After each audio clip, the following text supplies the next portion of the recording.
Hello people from YouTube, Zadarkus here back with another Bronze to Diamond episode, and in today's episode we will be learning to farm creep score at a high level. This lesson will continue where we left off. After talking about mechanics in League of Legends in the last episode, I promised I would tell you the ways you should take to learn how to farm. For this example I will be talking about Jax, but use this as a template for any champion you want to practice with. Now without losing more time, let's get right into it. Step 1 is to create a custom game. Make an empty game, no bots, no opponents, no nothing, just you. At level 1, buy what you normally buy with your champion. In this case we are talking about Jax, the boots and the potions, the cloth armor and the potions, the Doran shield, the Doran blade, whatever you normally buy most of the times. Use your standard rune page, which in this case are typically 80 marks and quints, flat armor yellows and scaling magic resistance blues. Obviously for the other roles, you will use the typical runes in that case.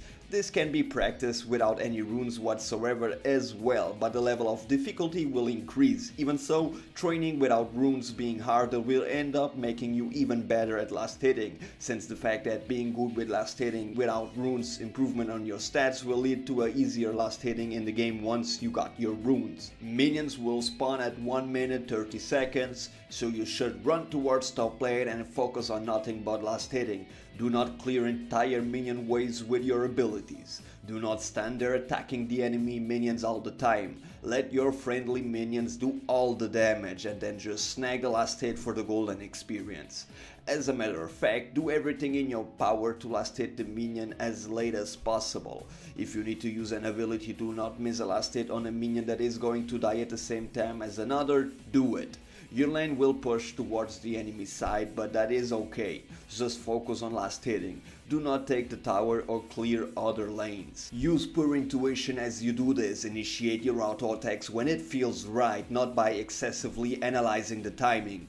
Just be aware of what is going on. Feel the mouse clicking under your finger. I know it sounds silly, but we are trying to make this an automated process here, so concentrating too much on the task is counterproductive. It's not about being able to determine when you should attack, but just knowing inside and being able to miss some of the last hits without it affecting your further performance. Do this until the game hits the 14-minute mark. You may go back to buy every now and then when your gold gets high. When the 14-minute mark comes, check out your creep score. Do you have 100? If not, remake the game and repeat the above until you can consistently achieve this number. It's not excessively difficult, but it will put you ahead of most randoms you get in solo queue. If you can get easily 100 creep score at this level and it feels like it's effortless to you to last hit until you achieve this number before the 14-minute mark, or even 11, 12 or 13 minutes if you want to push yourself harder, it's time for the next step. Step 2 is to create a 1v1 bot game. In this step you will play against a bot. Put one bot on the enemy team and go lane against him. Now you have an opponent pushing the lane back. Sometimes he will push harder than you and sometimes he will poke you. Do not just feed off of the bot. Avoid harassment, last hits, and try to achieve the previously established number of CS, 100 by 14 minutes or 12-13 minutes if you are more advanced. Control the flow of the minions in your lane, doing everything in your power to keep the enemy minions out of your tower's range, but not push to the opponent's tower. Play against the bot until you can do this consistently. Once you can, you move to step 3, 1v1 with a friend in a passive way. You will play 1v1 against a friend of yours. Ideally, your friend should play at a level about the same or slightly above yours. Do not ask a diamond or a challenger player to go up against you. He will out-harass and out-farm you so hard that you will get excessively frustrated over your inability to manage everything. If your friend is particularly good, then ask him to just go a bit easy on you while you two farm. Additionally, your friend should play a champion that goes up roughly evenly against your choice. If he's playing something that makes the matchup impossibly difficult, it's a waste of time. Now hit the pre-established 100 CS by 14 minutes with a bit of harassment coming your way, but do not harass your friend yet. This may take some practice and will certainly require a cooperative friend. After that, we move to step 4, 1v1 with a friend but in an aggressive way. The final step is to dish out the harassment against your friend in an all-out 1v1, while still getting 100 creep score by 14 minutes or even earlier if you are more advanced and you really want to get better. You may be harassed out of the lane, killed or zoned during this time. That's fine. You can also harass him out of the lane, kill him or zone him too. Just make sure to tell him that it's no longer a let's hold back 1v1 now. Things like this are going to happen in real games too. Even with a good friend going easy on you, it may be harder for you to manage this all. But by this point, most of the required skills have already been acquired. You know how to last hit, you know how to predict and avoid harassment, you know how to use your champion's abilities effectively. It's finally time to piece everything you learned by this point together and know when and how to be aggressive. The biggest change in this phase will be your ability to harass your opponent. This often requires some explicit instructions. Here are a few techniques you can use. Harass your opponent between your own last hits. Watch your own minion's HP bar, get an auto attack or ability off on your opponent when he comes in to finish off a low one. Abuse your opponent's poor positioning if you are level 5 or 6 and your opponent stands too close to the caster minions. Kill 2 birds with 1 stone using AoE to deal damage to your opponent and the minion. Juke harassment and then retaliate. If your opponent misses a skill shot, that means his, usually main ability, is on cooldown. Use this time to try and dish out a full combo.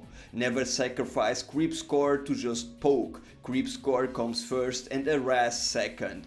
If your opponent is low and sticks around, don't be afraid to flash in for a kill. If you can score a kill, flashing is always worth it. Just remember to play safe after that. Hard engaging on a stronger opponent is a good way to get yourself killed. Be aggressive but don't overdo it. Level 2 and 6 are generally the levels where people get suddenly super aggressive. If you hit level 2 or 6 first, make sure to use this. So now you are able to CS against an opponent. Has the process become automated? Is it effortless? Can you keep up with the harass? Can you avoid being harassed excessively by dodging, baiting or shielding incoming harassment? Don't be surprised if it takes you several days or even weeks of focused practice to get this down. When you really do get it down, all that is left is to practice against more specific champions to learn all of their strengths and weaknesses. This will likely take hundreds of games. You can accelerate the process by having a skilled friend play multiple games 1v1s with you, focusing on the same champions all the times. For the example, if you choose to take Jack's top, your friend will play Irelia the first day, Malphite the second day, Lee Sin the third, and so on until you mastered all the top lanes matchup. Finding a practice partner is something that I would say is essential for optimal results. A good case is the pro players that many times practice 1v1, and in most cases those that do it are the strongest that we see in the pro scene. But remember that solo queue all the time isn't the fastest and the more effective way of practice. Isolate individual skills and introduce new ones gradually. Once you get the above down to the point where you have a high confidence in your mechanic skills, you will need to move into real games against real players with junglers and other lanes pressures. And we will learn that, how to do it and how to practice it in the following videos as we move on. You already know that my name has been Zadarkus. I thank you for watching this. Stay awesome and be awesome. But I just wanted to point out that you can subscribe to my channel clicking the link. You can move to the previous videos that will help you as well if you haven't seen them. Remember that I have a training school playlist with many fast tips that can also help you, full games with commentary where you can see me put all this stuff in action, and some fun montages that I also do. Remember that you can like this video, leave a comment that I will read and reply, and make sure to share it with your friends if you know someone will be helped by watching these videos. As always, again, I thank you for watching. You guys are awesome, and I'll be seeing you in the next one.